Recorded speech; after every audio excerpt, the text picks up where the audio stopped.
Hi, everyone. Hi, everyone. I'm Richard Dolan. This, of course, is Tracy. Hi, everybody. Welcome to Intelligent Disclosure. Tracy didn't mute her computer just as we were starting. Hey, it's good to find these things out right at the beginning, Absolutely. isn't it? We do this live stream every week, and I'm always glad to have you here with us for the live event. There's something about going live that gives the presentation an extra powerful feeling when I do it, and I hope you enjoy it. Tonight, I'm going to talk about something that I've been thinking about for more than a decade, and that is the concept of a breakaway civilization. It's funny. I mean, I Googled the phrase breakaway civilization earlier today, and the image. I did an image search on it as well, and there's lots and lots out there. It's very interesting. This is an idea that I came up with while writing my second volume of UFOs and the national security state 10 years ago, more than 10 years ago. And it's very interesting for me to see how it's kind of taken root in our culture, not just in the UFO world, but really kind of beyond, wouldn't you say? Mm-hmm. Yeah, it's definitely pervasive. Like we find ourselves seeing it in, I'm a huge sci-fi fan, so Extant, things like this, or sorry, The Expanse, Battlestar is not really that, but Elysium is one of my favorite movies. But I mean, it's in all of the movies, all of the shows, all the time. Yeah. Yet we don't talk about it in regular culture. You know, this is just sort of exclusive to this community. But they don't use the phrase breakaway civilization in them, but they're really using the concept of a group of humanity that's sort of gone off on their own. Yeah. And so it's very pervasive as a cultural phenomenon. And even shows that don't go there, they still explore it. I don't know if anybody ever saw the short series called Ascension. I'm not going to sort of give away what happens, but that's sort of an exploration of the idea as well. That's really good and lesser known, I think. So you can see that it's an idea that this idea of a group of humans that break away from the rest has really taken root, and it's been like a lot of money has been spent on Hollywood productions relating to this theme. It's just very interesting. Yeah, so clearly a lot of people in some places other than ufology are thinking about this. I think so, yeah. Yeah. So we're going to jump into that, and I don't know if there's any other kind of prelims that we really need to get into. I think there's a few things we'll want to get into at the end of this. Is there anything else you can think of? Or?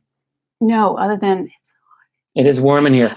So this is what happens with TV studios. Like if you've ever done a shoot, you know it can be bloody hot because they got to kill the air conditioning. It interferes with the audio, and you're in a room where you're sweating to death. And that's actually what we're doing.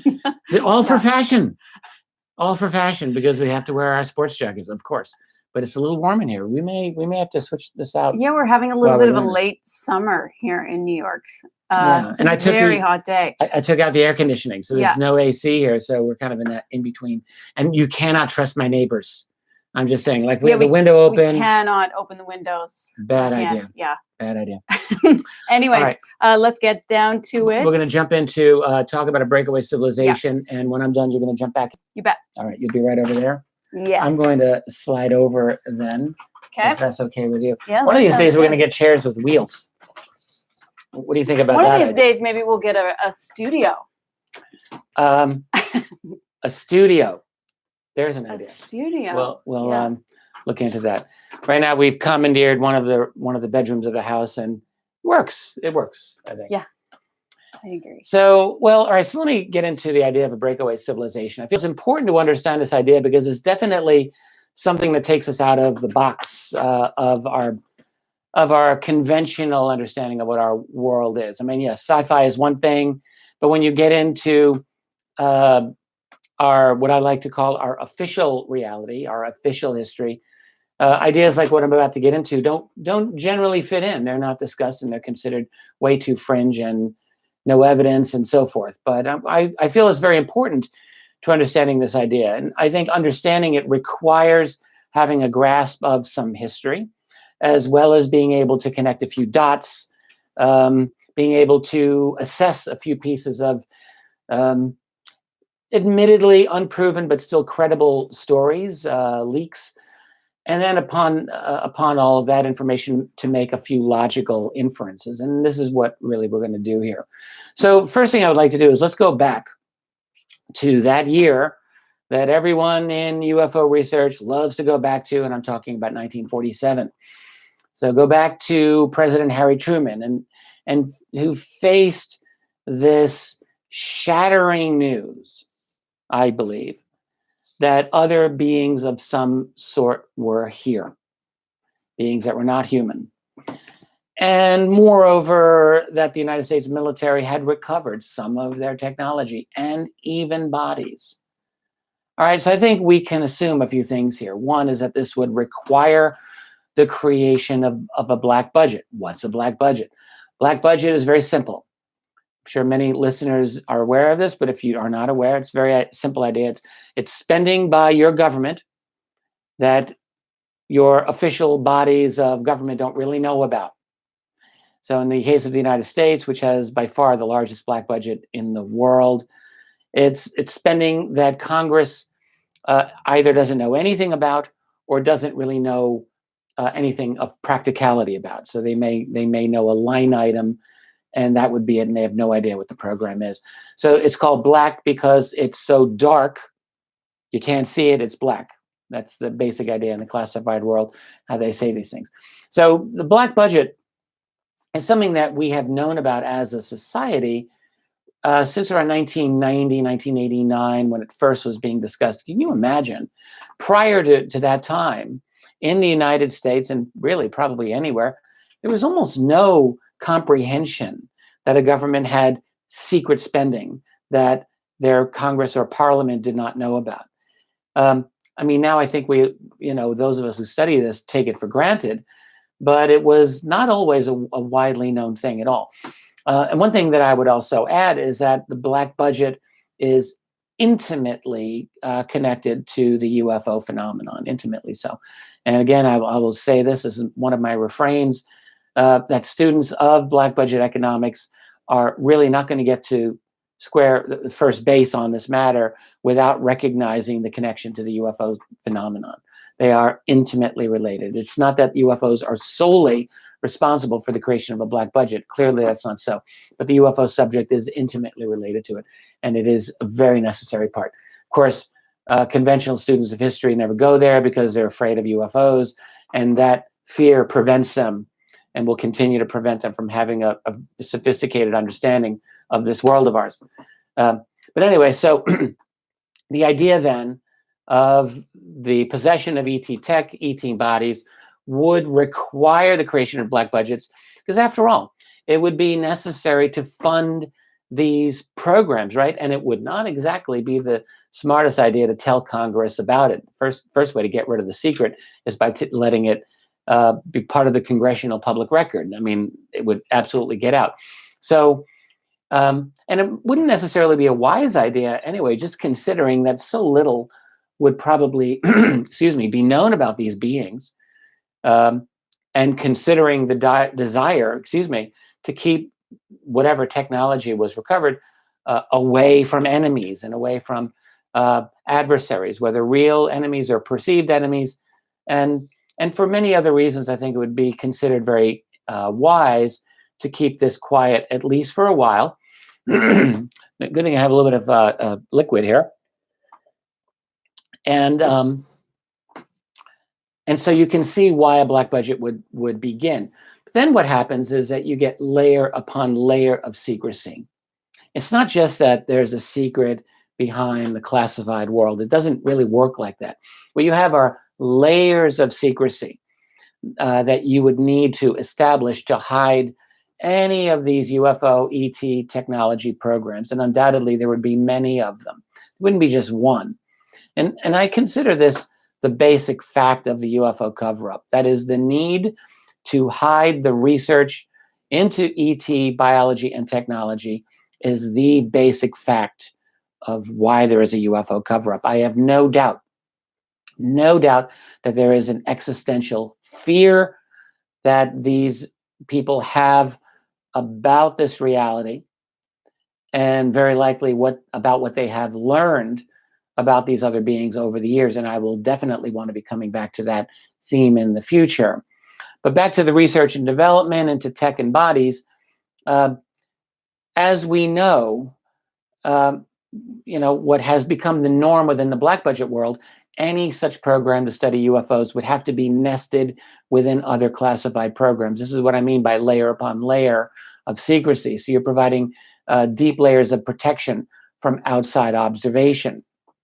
The way it might work, a typical example, let's say a person who works for the Office of Naval Intelligence goes into work one morning and says goodbye to his wife or her husband, and they go in and they punch the clock, and they're working in a particular branch in ONI. But then within that, maybe relatively mundane program, they work within, they may punch another clock to work within a more deeply classified program.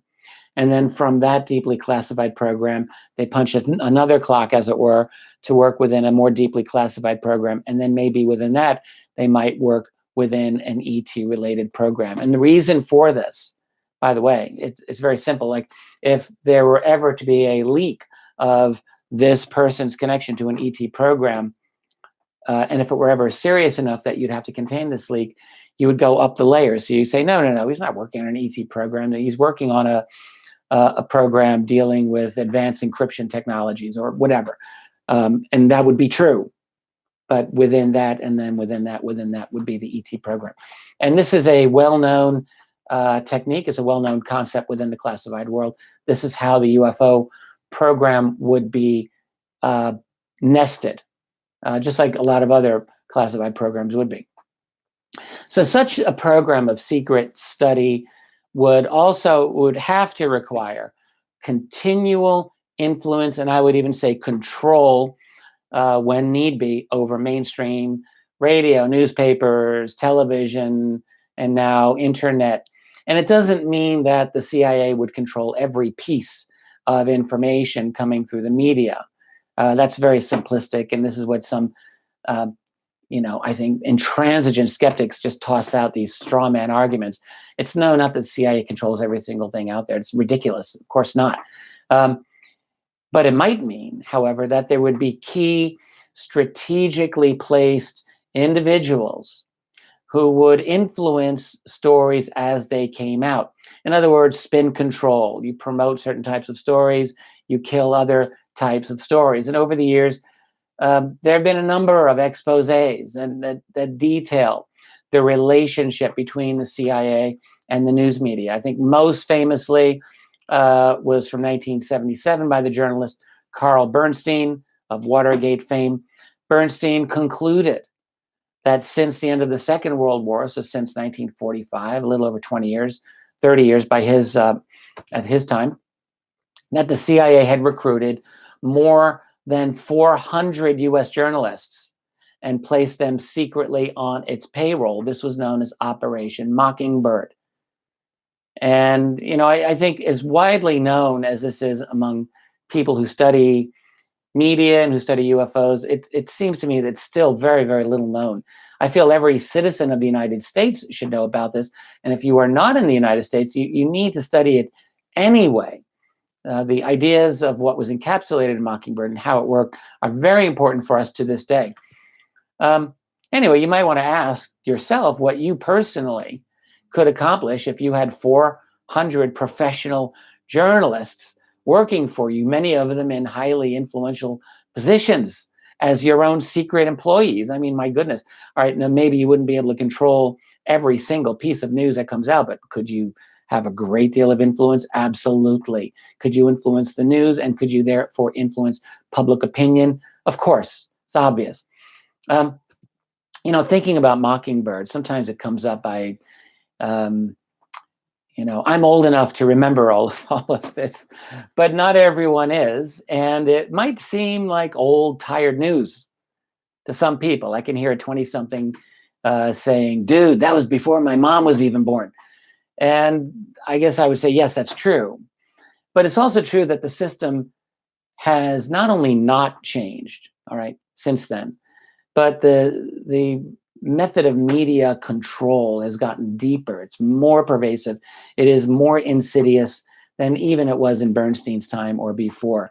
And if you're really interested in following up on this, I would direct you to the outstanding work of people like Dr. Michel Shelsadovsky of globalresearch.ca. On his website, he has detailed many times, he himself, as well as other writers on his site, have detailed many times examples of literally fake news stories propagated by our so-called mainstream establishment media. I mean, it's really reprehensible what they do. Or Amber Lyon, formerly of CNN, who's since gone rogue and has talked about how much of their reporting on the Arab Spring of 2011 was completely fake, totally falsified. Or I would direct you to the late Dr. Udo Ulfkata of Germany, who in a very powerful YouTube video a couple of years ago talked about how the CIA dominated supposedly independent European media. And I could go on. But the idea of Mockingbird has not gone away. It has deepened and it is very pervasive.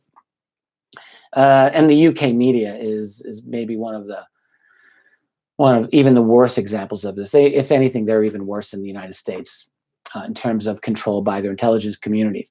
Anyway, what we could say about media, the same situation of control applies to the academic and scientific communities, as well as to Hollywood and the entertainment industry. I mean, I think many people are waking up, but there's still lots of individuals out there, lots of people who are just blind to this influence. And it's a lot easier to control those institutions than I think many people realize. Take the university system. You have a few leading professors at the right institutions. You take Harvard, Princeton, UCLA, Berkeley, University of Chicago. You put the guard dogs in place there so that a young professor who develops an interest in UFOs, if they were ever to get that far, if you were able to find an advisor to guide you through a dissertation on the subject, which is a virtual impossibility. But let's say you're an academician and your name is Superman and you write an academic treatise on UFOs for a dissertation and you get it done. Well, sure, then one of the big boys at Harvard or Princeton will just smack you down. And this is known to have happened. Harvard astronomer Donald Menzel fulfilled that role precisely during the 1950s and 60s. And I mean, not only was Menzel the leading debunker of UFOs, but he had a secret relationship with the National Security Agency. Not even his wife knew about that. So anyway, in today's world, I would say that these types of relationships are sometimes even barely concealed, as if no one even cares anymore. There's a virtual revolving door between government, intelligence community, and the most prestigious elements of the academic world. It's like they don't even care. They just bring them right on in. The situation is even worse in the world of scientific research, where everything is controlled by funding. I talked about this recently in a live stream on UFOs and science. The largest share of funding for the scientific community comes from, at least in the US, comes from the US government. Scientists, you want to stray into areas not approved by your paymaster, you're very quickly going to find that you lose your funding, after which a loss of standing and prestige, constant threat. So these are very big incentives for people to toe the line. So control moves beyond the classified world. It becomes cultural with these procedures in place. And this is also something that I want to explore in detail at another time. But now I want to move into the idea explicitly of a breakaway civilization. So I will ask you, I mean, what happens if you have teams of brilliant scientists under conditions of total secrecy, utilizing limitless black budget money, essentially limitless money, that are able to study recovered extraterrestrial technology, not just for many months or years, but for decades? So that's the situation that I would like you to ponder here.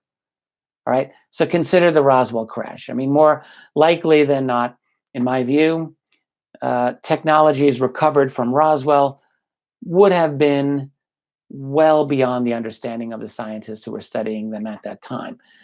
However, given enough time and enough effort, I believe it's fair to assume that even if they could not replicate what they had found, which I think would be very likely that they would not be able to replicate, but still that they might have learned new things.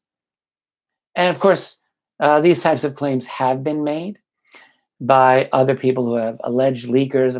Philip Corso, people have different opinions on Corso, but I tend to find the fundamentals of what he says to be credible, despite the errors in his book. And there are errors in his book from over 20 years ago, the day after Roswell. But Corso's not the only one to have made these types of claims that we have had alien tech and have studied it and segued it to private industry. I think it is reasonable to suppose that this is the case. And indeed, when Corso came out with this thesis in the late 90s, it was one of those moments where everyone who was following this field was saying, like, yeah, that is a perfectly logical thesis that we've all been thinking about. So I wasn't even a published author in the field, but I was involved very much in UFO research by 1997, and I was very deeply involved in that whole thesis. Anyway, my point is that I think it's very reasonable to suppose that new breakthroughs in understanding would have been made from the study of ET tech.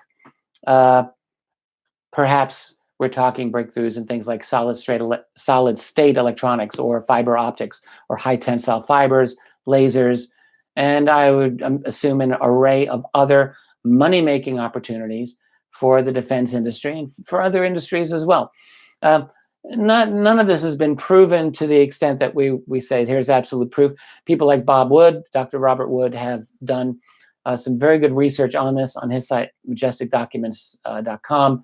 I know he's written a number of papers. He wrote a book, which I published, called Alien Viruses, where he goes through the admittedly contentious Majestic documents and talks about scientific breakthroughs that were made as a result of the study of ET tech.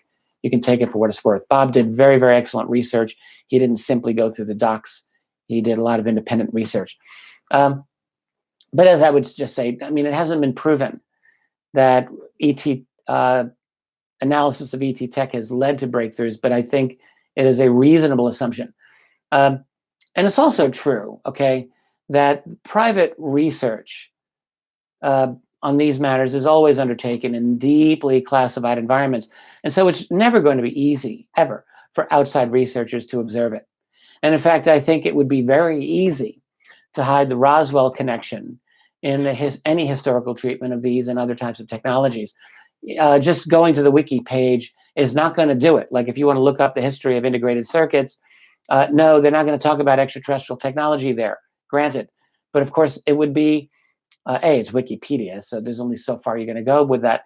But B, the industries that are involved in these various technologies are never, ever going to acknowledge, of course, that they have a classified leg up on the competition to come up with these ideas. Another relevant consideration of breakthroughs that may happen in the classified world is that they would reduce to zero any incentive to reveal the secret to the public. I mean, this is a goose that lays golden eggs. Any kind of ET tech or science that comes out of study of the biology, it is a goose that lays golden eggs. You have the secret in your hands. The future is in your hands. Why would you ever have an incentive to give that up to the rest of the world? Absolutely not. So that's just the beginning here. But now things get a little more interesting. Because what if some of the breakthroughs were even more significant than defense industry money makers? All right, what if breakthroughs included secrets to anti-gravity, for example? What we would call electrogravitics or other forms of field propulsion. What if they included an understanding of a new source of energy? All right, something that would make petroleum obsolete. Is this really that difficult to conceive? It would seem to me that these would be breakthroughs of vastly greater importance than anything imaginable. In the first place, they would threaten the world's largest industry, that is the oil industry, which is an industry that is entrenched within almost every aspect of our lives.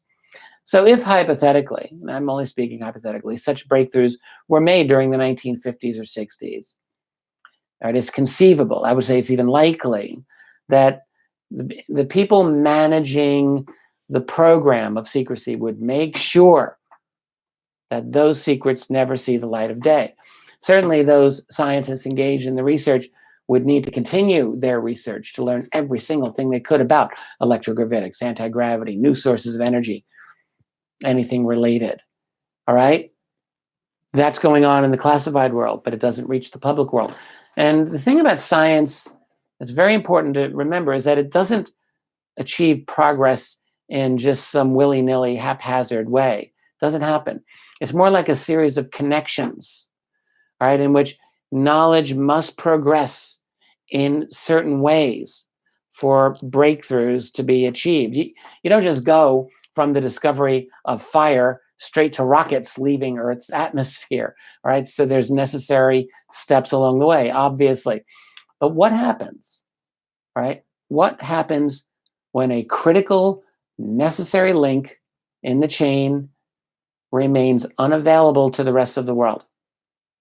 What happens if only a very few scientists working in secrecy have access to that particular chain?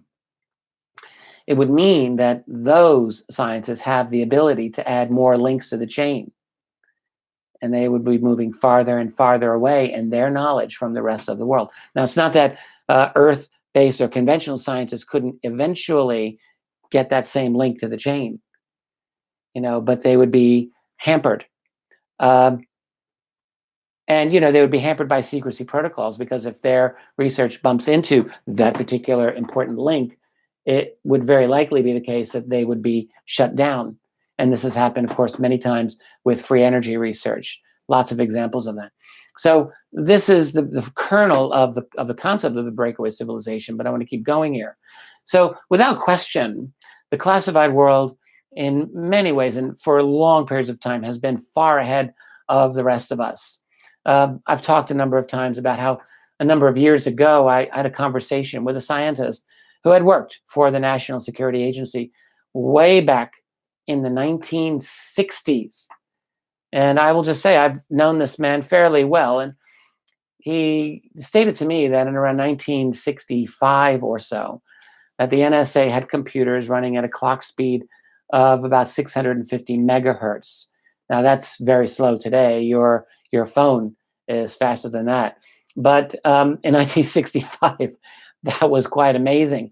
I mean, first of all, in 1965, there were no personal computers anywhere. I mean, computers were virtually absent outside the classified world, or very limited scientific applications. And moreover, that clock speed of 650 megahertz was not reached by the personal computing market until around the year 2000, 35 years later. It's also worth adding, I guess, while I'm on this, that the NSA in 1965 was really completely unknown to the world. It had been outed the previous year for the first time in a book, a very good book called The Invisible Government, by the way. But in other words, during the early 1960s, you had a situation in which the most advanced computing in the world existed within an agency that no one even knew existed. All right. So let's go back to the UFO, our hypothetical UFO technology group in the classified world. Let's just ask, how many years ahead of us might they be? All right. What new understandings of our world and universe might they have that we lack? Would they have the ability to develop a fleet of secret flying saucers, maybe with the ability to leave Earth's orbit and enter space? Would that be possible? Well, I think it would be possible. Yes, indeed. Would such capabilities allow them to have interactions or encounters with non-human intelligences in a way that we can't really envision for most of us here? All right. Would they have a significant infrastructure, maybe some of it not just in space, but underground? And, the idea that got me onto this over a decade ago was asking myself, what are the features that constitute a distinct civilization? Back at that time, I was reading a condensed version of a very great work of history by historian Arnold Toynbee called A Study in History. It sounds really like a boring title. Toynbee was he was like a Mozart of historians. He was an absolute genius. He was what you might call a meta-historian. So Toynbee would talk about these grand civilizations throughout human history. And he actually would say, how many civilizations have we had, and what constitutes a civilization? And, historians in later years have critiqued the merit of this type of formulation. I personally find it fascinating, but I was reading it at the time, and it just got me thinking: what is it that makes a civilization, right? What makes it distinct? What makes us different from ancient Rome? What makes us different from, Victorian England? And these are different civilizations. So I thought about it. And admittedly, it's not always easy to quantify what makes a civilization unique or distinct, but I think we can identify certain key factors, all right? One would have to be the level of technology. That's an obvious one. Another one would be related but different. That would be scientific understanding, cosmological understanding. That is an understanding of how you see yourself in the grand scheme of things in relation to the universe. These are key factors of a civilization, key distinguishing features, I would say, of a civilization. So I got to thinking about this classified world that has access to ET tech and is racing ahead of us. And I realized that by a lot of these features that I just mentioned, this secret black budget group might be so far ahead of the rest of us that we might justly consider them to be a separate civilization, one that's broken away from our own, or a breakaway civilization. And undoubtedly, its members would, I don't think of this as like an alternative 3 scenario where they're all living on Mars, or they're all living on the moon, or they're all living underground. I think that's never how I've conceived it. Other people have their own ideas about this. For me, I think it would be a situation in which the members of that group would continue to interact with our own society, since in all likelihood, Earth is where the action is, right? But their level of knowledge and the technologies at their disposal, I think would give them a unique and a very advanced position in the grand scheme of things. So, I was asking myself, well, like, who would they answer to? Would they answer to the President of the United States? And I would say that is unlikely. I would say that is unlikely. And simply based on the known structure of power, or at least my opinion of what I think is the known structure of power in today's world, I think it is much more likely that private international finance would have dominant control over this group, or somehow be merged with this group. And I suspect that the office of the U.S. president is still important, but I have not believed for quite some time that office is the central nexus around that all of this situation revolves. Maybe at the end of World War II it was. I think at the end of World War II it would have had much more influence. But there is the claim that from the presidency of Richard Nixon in the 70s onward, that control has really moved to an international group. And I think that makes sense to me. And I believe that. I would say, to support what I'm offering here, is that studies of the black budget world have emphasized that at the deepest levels of secrecy, it's not official Defense Department personnel who are running things, but really the private contractors, Lockheed Martin and Boeing and Raytheon and all the others who dominate most of the special access programs, that is black budget programs. So why should it be any different regarding the UFO secret? So I want to move into now the money for this and paying for all of this as a way of kind of putting some closure on this for tonight.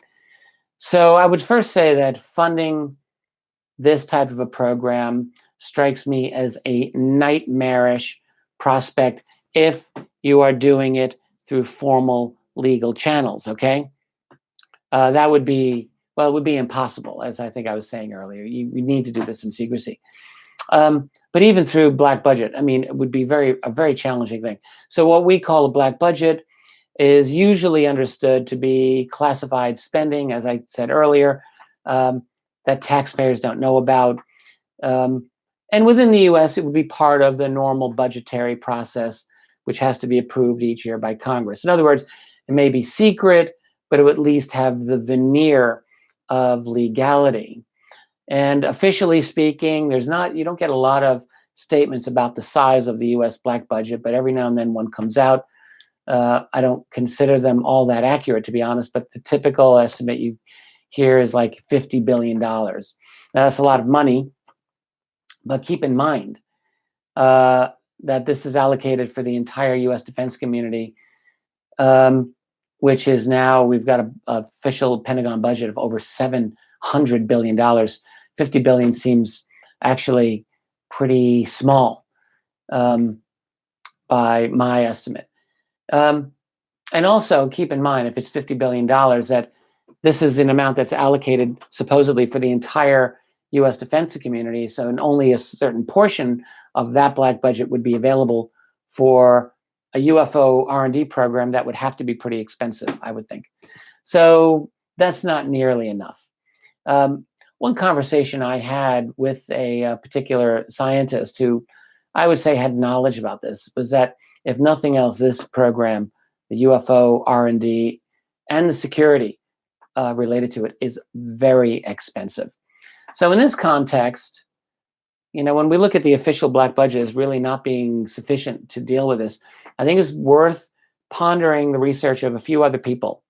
One of them is a person who happens to be a friend of mine, Katherine Austin Fitz, and then two other individuals, John Perkins and Joseph Stiglitz. So Katherine was the Undersecretary of the U.S. Department of Housing and Urban Development, that's HUD, during the George Bush senior years, that's from 1989 to 1993. John Perkins, who's the author of Confessions of an Economic Hitman, worked during the 1970s for an international engineering consultancy firm. It's called Charles T. Main, and he called himself later as an economic hitman. And I'll get into that in just a second. And Stiglitz was chief economist for the World Bank during the late 90s. And what I would just say about the three of them, the first conclusion that's important that these analysts and others too have reached is that the international financial power structure is corrupt beyond redemption, and controls entire nations. The next conclusion, for our purposes here anyway, is that there's a great deal of money floating around this world that is free for the taking and doesn't require open accounting, at least for those groups who are in a position to take advantage. So Perkins described how he was charged in his job with enticing developing countries to borrow money for bad infrastructure investment schemes that were ultimately designed just to cheat them out of trillions of dollars. Local leaders of those countries always got a piece of the action, and they made themselves very, very wealthy, but ruined the country, increased their debt to the West, made them dependent in every way. This is what an economic hitman does. This is what Perkins talks all about. Highly recommend his book, Confessions of an Economic Hitman. This is pure economic colonization on behalf of powerful corporations and banks that use the United States government as their tool, use the United States military as their tool when those governments really are in need of disciplinary action. Perkins added that behind his formal employment, I think this is very significant, that the United States NSA was basically calling the shots and was even behind hiring him for the job. So if you believe Perkins' claim, and I don't see any reason why we would not believe this, the NSA, that is one of the most powerful U.S. intelligence agencies, is intimately involved with hiring Perkins to steal trillions of dollars from debtor nations and destroying entire nations. And of course, this is absolutely true. Think about the recent Wall Street coup in Brazil of the Brazilian president Dilma Rousseff, clearly something organized by Wall Street. And I have actually argued in certain interviews I've given that the NSA's footprints on this, fingerprints, look very, very clear indeed. I guess I'll talk about that another time. So let me move on to Joe Stiglitz. So Stiglitz, who was president of the World Bank for 3 years in the late 90s, described exactly the same process that Perkins described, but described it through the operations of the World Bank through what he identified as their 4-step plan for debtor nations. And you may think this is getting away from a breakaway civilization, but I would like you to bear with me here. So step 1 always involved pressure on those nations to privatize all their state industries. Okay, because everyone wants to make money off this stuff. Step 2 involves capital market liberalization. That's the fancy phrase they use for it. Basically, that means that speculative money comes in and then it goes away, draining national reserves and prompting the International Monetary Fund, the IMF, demands for large interest hikes. This destroys property values, destroys industry, destroys national treasuries, just totally depletes them. And then Stiglitz describes step 3. He calls it market-based pricing. What that means is higher prices on food, water, and cooking gas, particularly. That inevitably leads to what he calls step 3.5. That's the IMF riot. And these riots are you could almost make predictions based on them. Once you go through the first 3 steps, they happen in Indonesia, they happen in Bolivia, they happen in Ecuador, and many other countries. According to Stiglitz, this is entirely expected by the bank. And this is also when foreigners will pick off remaining assets, always at fire sale prices. Happened to Russia during the 90s too, which is why you see Russia resisting all of this today. And then finally you get to step 4, which is free trade, in which all the last barriers to sales are destroyed. Domestic markets are barricaded against their own local produce and basically crushed. That's Stiglitz. And other international organizations like the World Trade Organization enforce this financial misrule. The WTO is not part of any government. It's wholly an instrument of corporate power. It enforces privatization of natural resources like water, and environmental regulations, health regulations, food safety laws. All of this are just barriers to trade. This is what globalization is about, right? All of you folks who want to talk about the evils of nationalism, you just stop right there and listen to what I'm saying here. Ralph Nader talked about this stuff 20 years ago. All right. And it was the issue of the presidential election of 2016 that got Trump elected. Whatever you think about this guy, that was the issue.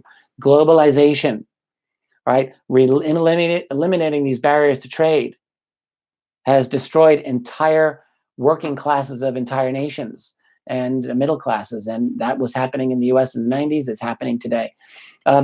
Effectively, this form of globalization through the WTO gives corporations a veto over national environment and labor laws throughout much of the world. So keep that in mind. Now let me move to Katherine Austin Fitts and her analysis. Perfectly rounds out this scenario with special attention that she has done on the black budget. And I've always recommended her article, great title, What's Up with the Black Budget? You go to Solari.com for that and other excellent articles by Katherine, where she really talks about the myth of the rule of law. It's a great title of one of her pieces, The Myth of the Rule of Law. You have to obey the law. They do not. Those people at the very top, the global financial elite, do not recognize the rule of law. Katherine has talked about how the real black budget, not the official black budget of your corporate tax dollars, but the real black budget involves a lot more than classified appropriations, but also includes monies obtained by intelligence groups by way of narcotics trafficking, predatory lending, and a lot of other forms of financial fraud. Her own conclusion was that at least 85% of the United States federal budget is unauditable. Unauditable. Like the most genius accountant teams in the world could not audit the US government properly, and it's designed that way. She also concluded, furthermore, that HUD and probably many other federal agencies served effectively as what we would call cutout operations for drug trafficking and securities fraud. She's written a lot about this, and again, I would recommend you become familiar with her work. I mentioned What's Up with the Black Budget, The Myth of the Rule of Law. Another great article, maybe a classic, maybe her best, was actually Dillon, Read and Company, Inc. and the Aristocracy of Stock Profits. Brilliant stuff. Katherine also has argued that the housing bubble collapse and financial crisis make sense when you view it through the lens of mortgage and security fraud being used to finance the black budget. It's more than I'm able to get into here, but again, I recommend you to her work. So getting to the financial roots of the UFO cover-up, I've often suspected it would require the skills of a large team of financial wizards making their way through layer upon layer of classified and largely privatized programs, nested within each other, like those matryoshka dolls that nested inside each other. That's what we're looking at.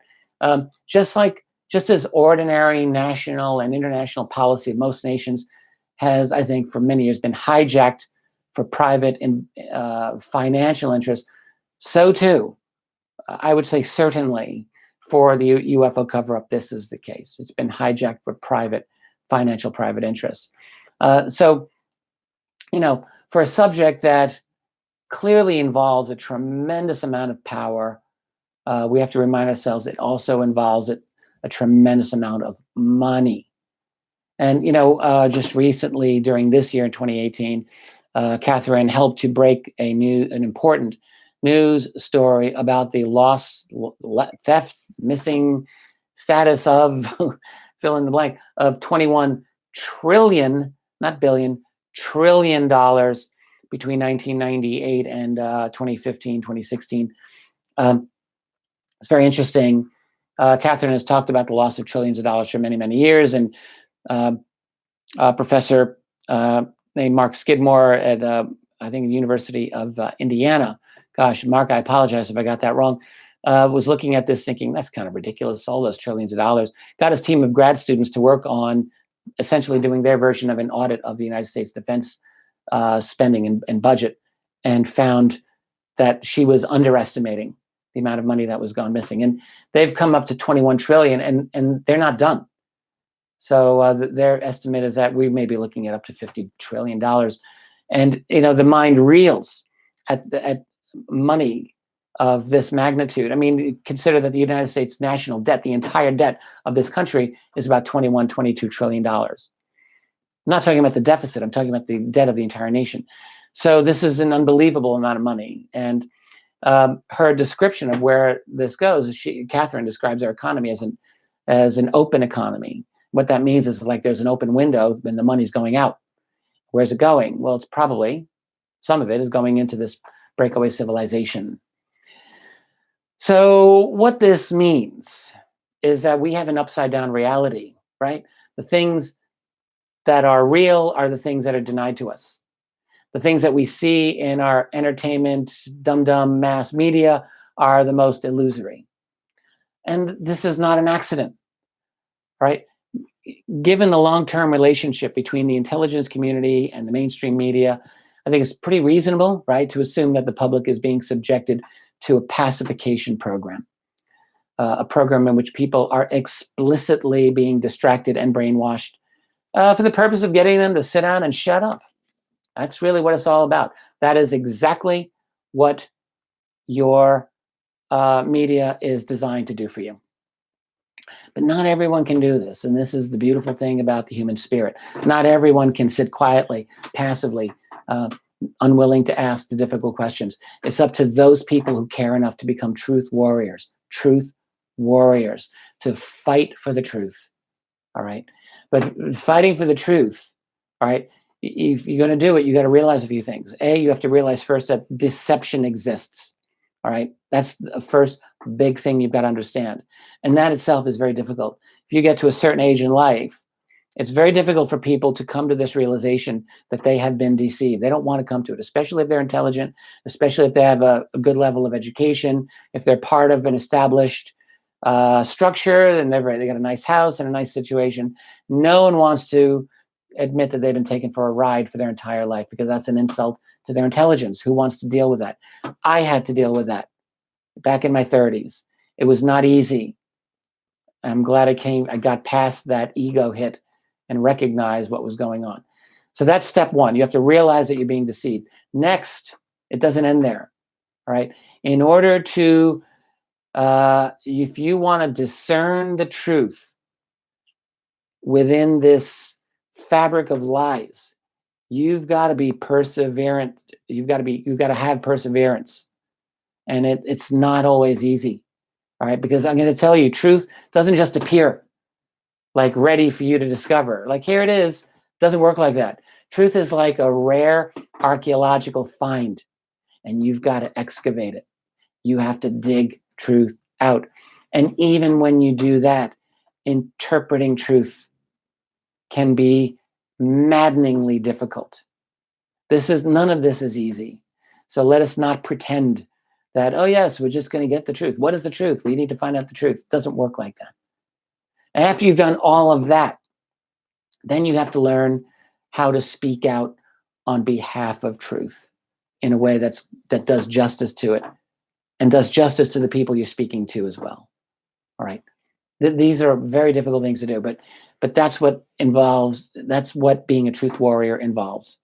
And you can do that. When you do that, you will find yourself at odds with a formidable structure of power.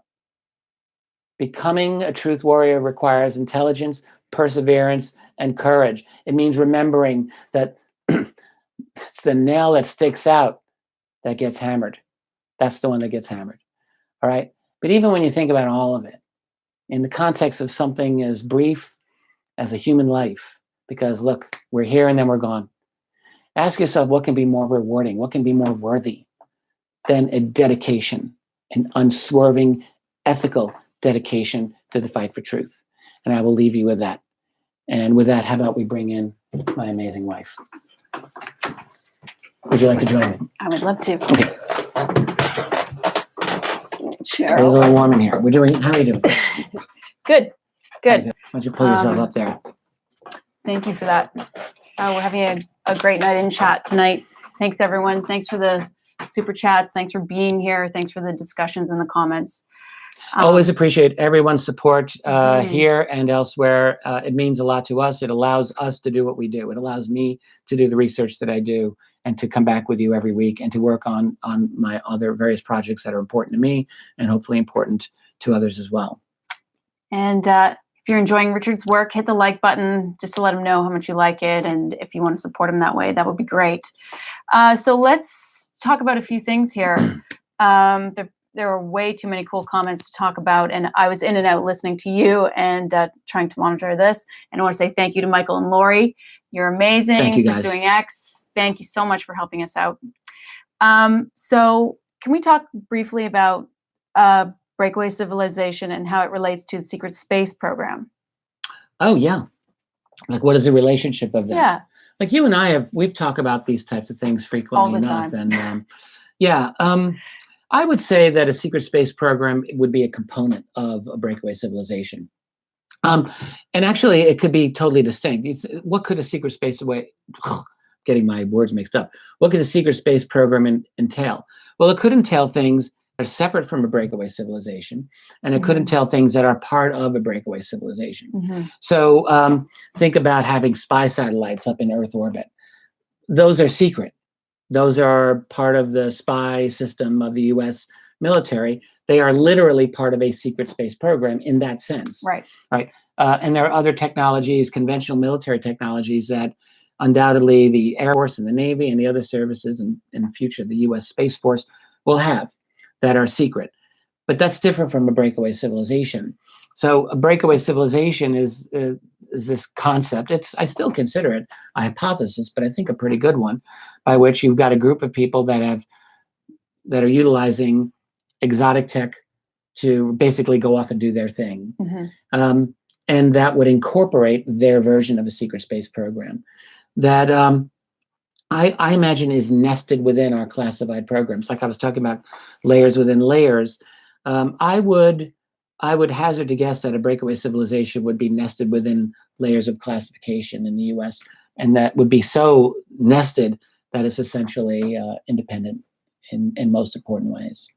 So I think, there's probably several secret space programs and some of that would be connected with the breakaway civilization. Okay. I want to go back to an early comment here, very early on tonight. Can you remember what it is? She's doing a lot of scrolling. I'm doing a lot of scrolling. I think I might have gone too far. Well, basically, hold on. Yes, I went way too far. Okay. So there were some questions really early on about Tom DeLonge that were kind of interesting. People were wondering if you'd seen the interview, but we can get into that another time.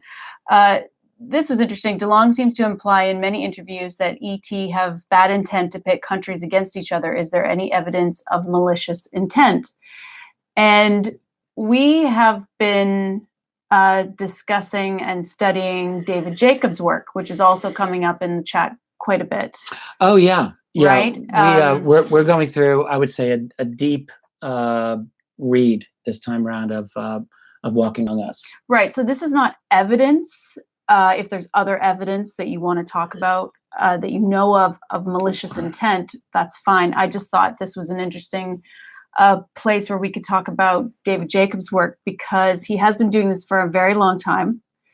I don't actually know the numbers of how many people he's seen, but he has developed many hundred, probably thousands. Yeah, a very strong hypothesis that probably a lot of you are familiar with, judging by the chat. That basically ETs have an intent to take over.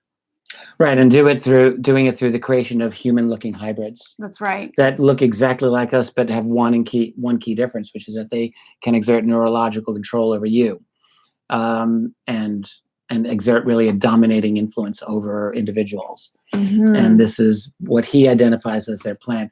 I would say that Walking Among Us is probably his single most powerful book, in his whole career. And he's done a lot of excellent books, written quite a few. I think this is the one that resonates the most with people. And his, he's a the thing about Jacobs is, A, he's an excellent writer. B, he's logical. Like, this is a professionally trained historian, and you can just see it working its way through. He walks you through very logically through his research. Mm-hmm. So his argument is that, the only actual unhybridized aliens that he can identify are the insectoids, or what does he call them? The insectolins. And maybe the reptilians, or the reptilians, he calls them. He's not sure about the reptoids. But all the other groups, the grays and all the variations of grays, right on down to all the hybrids, these are all genetically modified. And his argument is that they are working on a completely human-looking version to infiltrate and create what he calls the change. Right. The change. So, this is kind of in line with DeLonge's. I don't know how much detail DeLonge gets into that whole scenario. Honestly, I don't think he does. I don't follow what he's been saying. But well, I have. I mean, he's talked about, his contacts within the military and the intelligence community have given him reason to think that this is scary, that the black budget guys are kind of the good guys wearing the white hats protecting the world against evil ET. That's simplistic. I'm sure Tom might offer a different interpretation of this, but that's my interpretation. That's what you get in Secret Machines, and I guess is what you would expect. If you're going to cultivate those guys, I mean, they're going to see themselves as having the white hats, and maybe there's a reason for that. Mm-hmm. If you take Jacobs' research seriously, there is definitely something to be concerned about. Mm-hmm. Definitely something to be concerned about. It's not that these beings are evil per se, but the thing that makes Jacobs so amazing to me, like there's no other researcher that I think has ever tried to get into the alien mind and infrastructure the way that he has done through his research. Right. And he's done it through interviewing, regressing alleged abductees. But I think that David does a very careful job with his work. I personally do. And his conclusion is that these beings have really no range of emotion. They have no art. They have no music. They have no literature. They create beings. They're like the Borg. That's really the best description. And they wouldn't really be. We wouldn't want them running our world. Mm-hmm. I think it would be a fair thing to say. Like, we wouldn't want them. So I'm seeing one comment here. It's ridiculous to think that ET would want to take over, and I would respectfully disagree. I don't know that they're trying to take over, but my take on it would be humanity's actually created a kind of ready-made infrastructure. And I'm not saying that they would not necessarily want to have all of our infrastructure. But let's say another species from another place sees Earth, and they're like, oh, Earth is a very nice place. We'd like to live here. Oh, unfortunately, we can't. Microbes are bad for us. Viruses are bad for us. All these indigenous species wouldn't really work for us. What do? Well, let's hybridize ourselves so that we can insert ourselves in there, and so that we're not susceptible to the microbes and the viruses. We can hybridize with the leading species there, those humans, and that'll work for us. Maybe that's a plan for them. And there's a ready-made infrastructure. And what Jacobs finds in his own research is that these hybrids who look just like us, he calls them hybrids, they use human infrastructure. They have sex with other people. They live a life here as humans, but they are working basically as a fifth column for these other beings. Now, it's really worth asking, do we know this is true? And of course, we don't know it's true. Of course not. Yeah. But it's, I would say that David's thesis is it's significant. And I think we would be fools to dismiss it. And we were also talking about, in regards to breakaway civilization, is it possible that the elites are afraid of something like this? And this could be one reason this could be happening.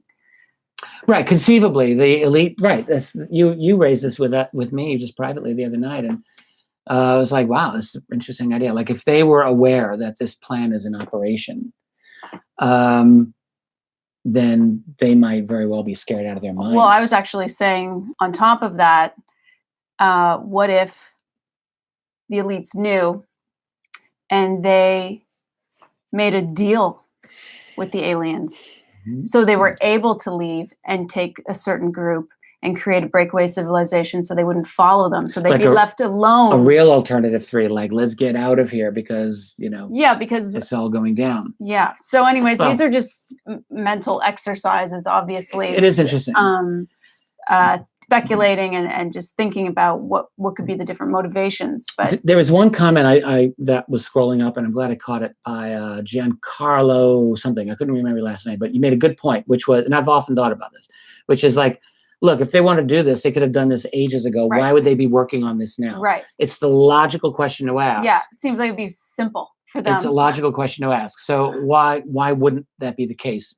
The only reason it wouldn't be the case is if this group of ET only just arrived. Like, that would only be it. Now, is that possible? Well, yeah, it's possible. I mean, there's evidence of ancient aliens. Sorry, had noise in the house. Doesn't mean anything. Okay. I'm sure we're doing a little bit of Reno, and I think probably a hammer fell or who knows what. It was loud. I don't know if you heard it, but the point is that there could have been other beings that have seen us for ages that could be managing human beings. Totally possible. I've often speculated this. But it could also be that a group recently has discovered us, maybe since the atomic age, or since we've developed advanced technology, since we started putting electromagnetic signals out beyond Earth. I don't know. But it could be that we reached a certain stage in our development and triggered a reaction. That's a possibility. I would just think if that's a possibility, though, we probably would have triggered attention from all sorts of different species with all sorts of different agendas. That would just be more what I would expect, as opposed to one group with one agenda, It's logical. All of these are logical theories. And what I like about David's work is that he's trying to be evidence-driven as far as he can be. And that this, so you have logical theories, and then we have to ask ourselves, okay, so is there evidence to support such and such a theory? And that's all the best we can do. But I think that that David Jacobs is on to something absolutely legit. I think he's been on to something legit for years. The only question that I have, and I know you have, is that the total picture? Yeah. Is that the full picture, or is he cherry picking his own clients? Right. Because they fit a certain pattern, and I think there's reason to think that he will do that. Doesn't mean he's not scientific. It just means that this is what he's looking for. And one thing I've learned about him is he does approach his hypnotherapy, his sessions, as a skeptic. He does it's have a good thing to do. Yeah, he does have certain ideas, but he is very careful about the way he asks him not to be leading. But yeah, he does qualify people with a questionnaire, and he usually doesn't want to see them unless it's an extreme case. I think we talked about that before. So that, yeah, that may end up skewing who he's seeing. You sat for an interview with David a couple of years ago. I wasn't there, but you actually got to talk with him, or at least observe him very carefully. So you do know what you're talking about. He's talked about these things. Yeah, and I can't say that this is necessarily what I'm thinking as well, but I think it's a worthy scenario to consider, at least, and how it fits into the overall structure, with breakaway civilization and these types of things. I'm looking at a question strolling up from Tarka Jedi. Is it possible that they've been uplifting us for centuries? My grandmother told me stories of the old country, elves, little folk, fairy circles, sleeping for 100 years, and so forth. Totally possible. There's been a presence, I think, for a very long time of an other. What is this other? Are they extraterrestrials? Absolutely possible.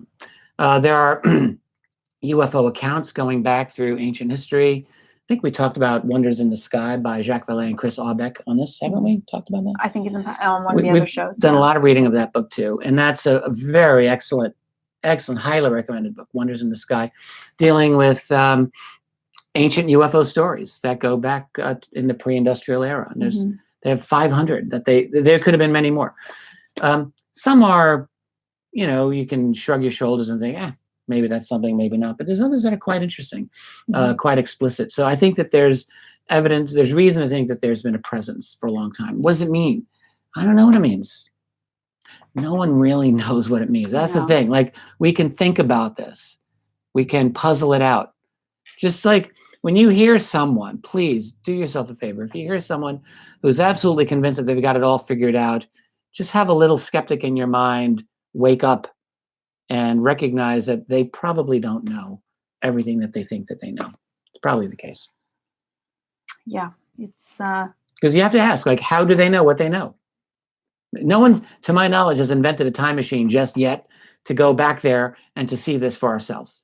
So until we do, it's going to be very difficult. We're working off of archaeological and historical evidence, such as it is, and it's skimpy. It's very skimpy in many cases. So we're doing our best. So any other questions or any of your thoughts? I know we've been going a little more than an hour. I know. Let's go for a question. We talked. Now, I broke my promise. So like I said to you before we started, I was going to try to wrap it up in 30, maybe 40 minutes tops. Yeah. Obviously, I went beyond.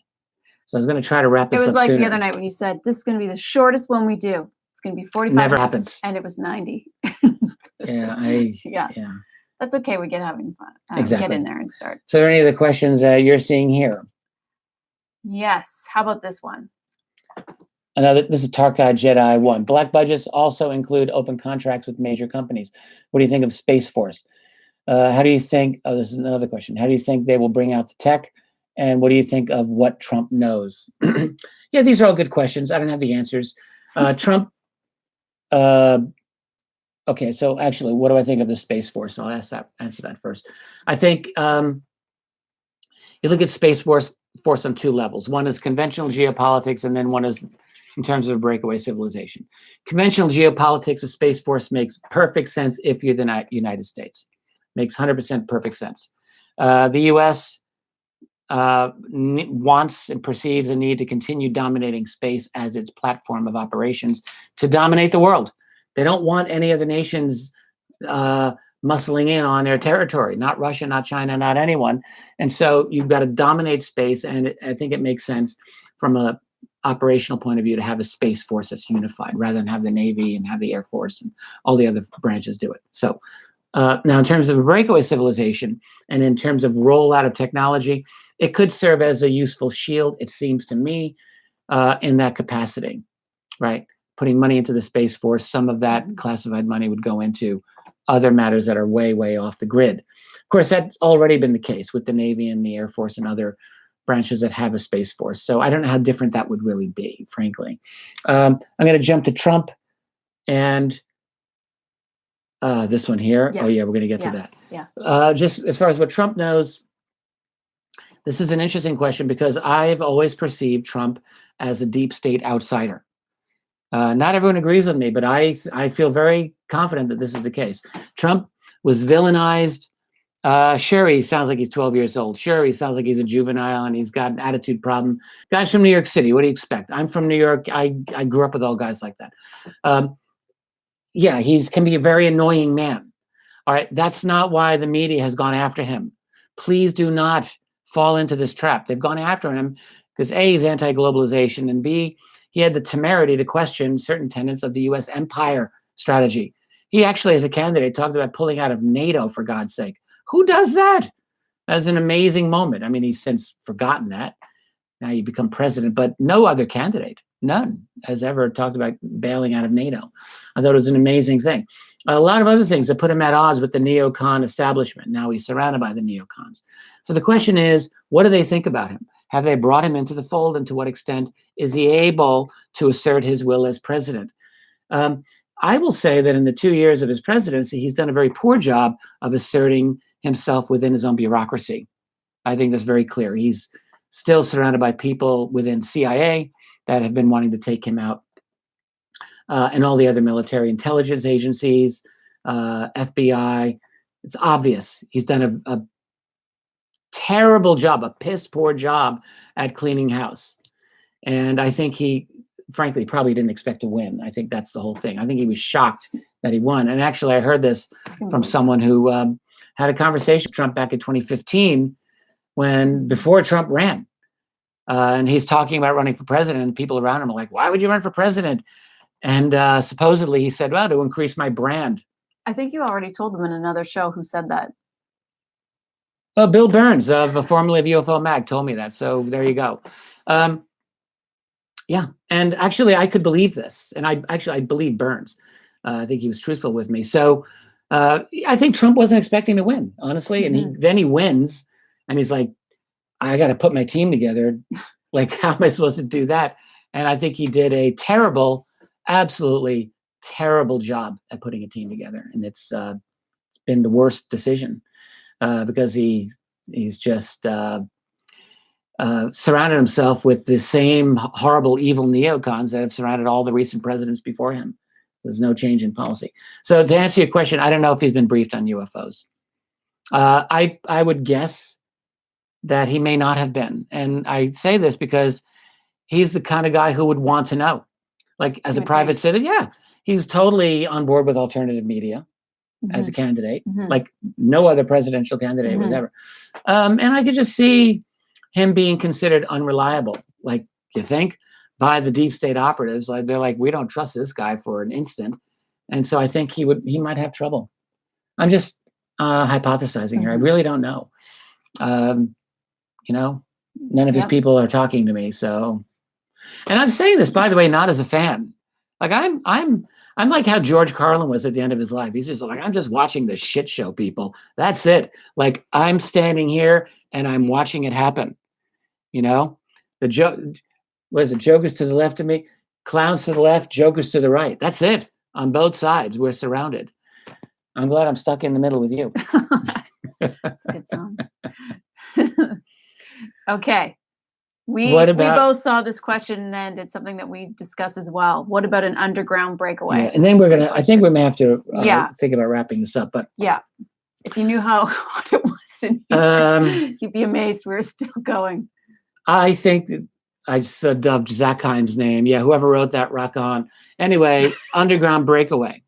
Yeah, I think that there is one. Absolutely. I think that, years ago, I published a book by Dr. Richard Sauter on underground bases, and he had written a few other books before that. The book I published is called Hidden in Plain Sight. It's still an outstanding book, even after all these years. And what Richard did is he, combination of government document sources showing plans to go super deep, these DUMBs, deep underground military bases, going way, way, way down. Plans even to go under the ocean floor, not impossible. And then talking about various leaks that he's encountered in his research. And I've often said, short of breaking into these places with a camcorder, he did as good a job as anyone could really do. And I think he made the case very, very well that under your feet, very likely, there could very well be an underground infrastructure. Almost at any place in this world, it is possible that there is substantial underground infrastructure. We just don't know. How much of it is on the grid and off the grid is the $64 trillion question. But I think that there's definitely an off the grid infrastructure below, and I've strongly suspected that part of HARP technology is designed to detect it, because one of the things that they do is it is designed for detecting. They have what they call ground penetrating tomography or ground penetrating radar, and that is designed to detect underground bases. And I think one of the things is not just Saddam's bunker back in 2003, but actual serious underground facilities. And I think that's what HARP's about. Partly, it's about a lot of things. Very possible. Okay, so I hate to be the bad person. Well, if you guys enjoyed the show, thank you. Please subscribe to the channel. It's a great way to support Richard that doesn't cost anything, and like the show. But we just want to thank you. Again, thank you, Michael and Lori. Thanks, everyone, for being here in the chat. Thanks for the super chats. Thanks for supporting in all the different ways that you do, coming and seeing Richard at conferences. We have a members website that is richarddolanmembers.com, which has free content and subscriber content. You do a podcast for that every week, except a few exceptions. And that's right. And actually now I will just say the Richard Dolan Show, which I've done for years on KGRA, I still do for KGRA, is moving on a new format. So the first hour is always on KGRA, that's public, but I'm moving the second hour to Richard Dolan Members, and that's just how it is. So that's started this week with my interview of Andrew Johnson. We talked about Judy Wood's research in 9/11.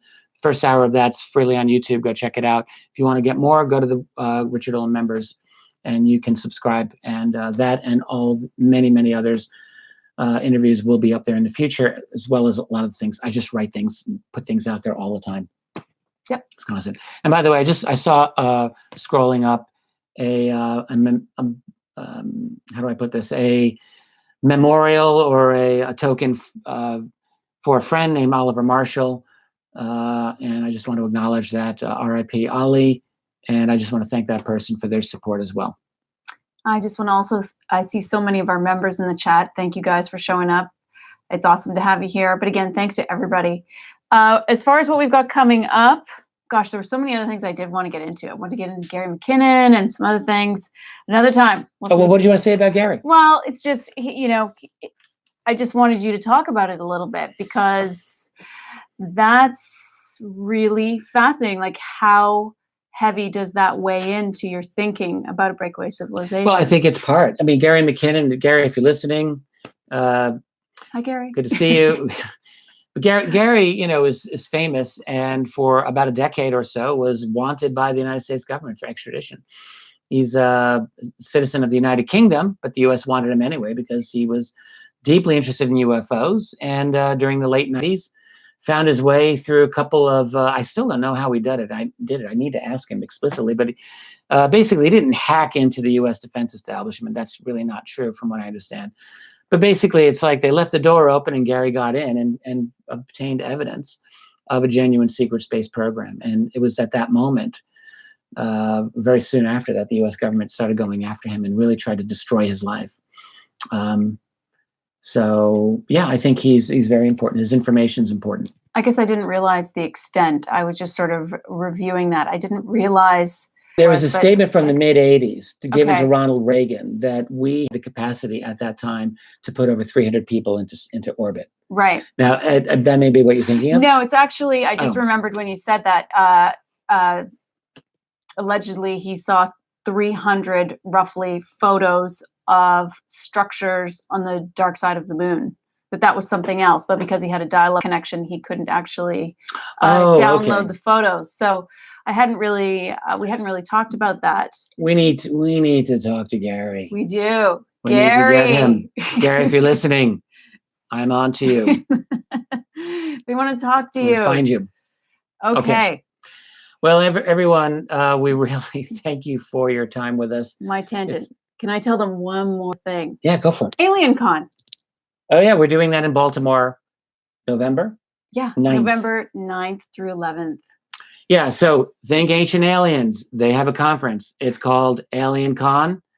And they've done a couple on the West Coast. This is their first on the East Coast. If you're in the neighborhood, go take a look. Why not? We will be there. You can talk to us, say hi to us, shake our hand, do a selfie with us. And my understanding now is they want me to do a number of lectures.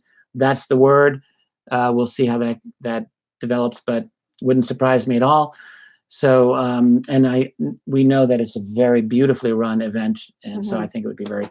So that's AlienCon on our website, Richard Dolan Members. We have an events tab, calendar, link to it. It'll give you all the information you need. That's it. And MUFON Cruise in March, and Manchester, UK, July 19th and 20th, 2019. And with that, we're going to say goodnight. Thank you very much, everyone, for being here.